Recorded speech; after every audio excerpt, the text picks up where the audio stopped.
ರಾಜ್ಯದ ಹವಾಮಾನ ವರದಿ ಕುರಿತ ವಿವರ ಇಂತಿದೆ. ರಾಜ್ಯದ ಕರಾವಳಿ ಮತ್ತು ದಕ್ಷಿಣ ಒಳನಾಡಿನ ಕೆಲವೆಡೆ ಮಳೆಯಾಗಿದೆ. ಉತ್ತರ ಒಳನಾಡಿನಲ್ಲಿ ಒಣಹವೆ ಮುಂದುವರಿಕೆ. ಮಂಡ್ಯ ಜಿಲ್ಲೆಯ ಕೆಆರ್ಪೇಟೆಯಲ್ಲಿ ಅತಿ ಹೆಚ್ಚು 10 ಸೆಂಟಿಮೀಟರ್ ಮಳೆಯಾಗಿದೆ. ಉಳಿದಂತೆ ಟಿಜಿಹಳ್ಳಿ, ಹಿರಿಯೂರು 5, ಮೈಸೂರು 4, ಗುಬ್ಬಿ 3, ಬೆಳ್ತಂಗಡಿ, ಸುಳ್ಯ, ನಾಗಮಂಗಲ, ಗೌರಿಬಿದನೂರಿನಲ್ಲಿ 2 ಸೆಂಟಿಮೀಟರ್ ಮಳೆಯಾಗಿದೆ.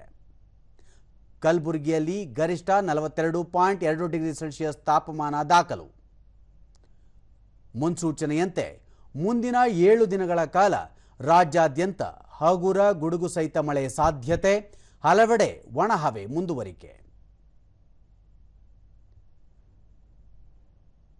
ಬೆಂಗಳೂರು ಸುತ್ತಮುತ್ತ ಭಾಗಶಃ ಮೋಡ ಕವಿದ ವಾತಾವರಣ, ಬಿರುಗಾಳಿಯೊಂದಿಗೆ ಹಗುರ ಗುಡುಗು ಸಹಿತ ಮಳೆ ಸಾಧ್ಯತೆ.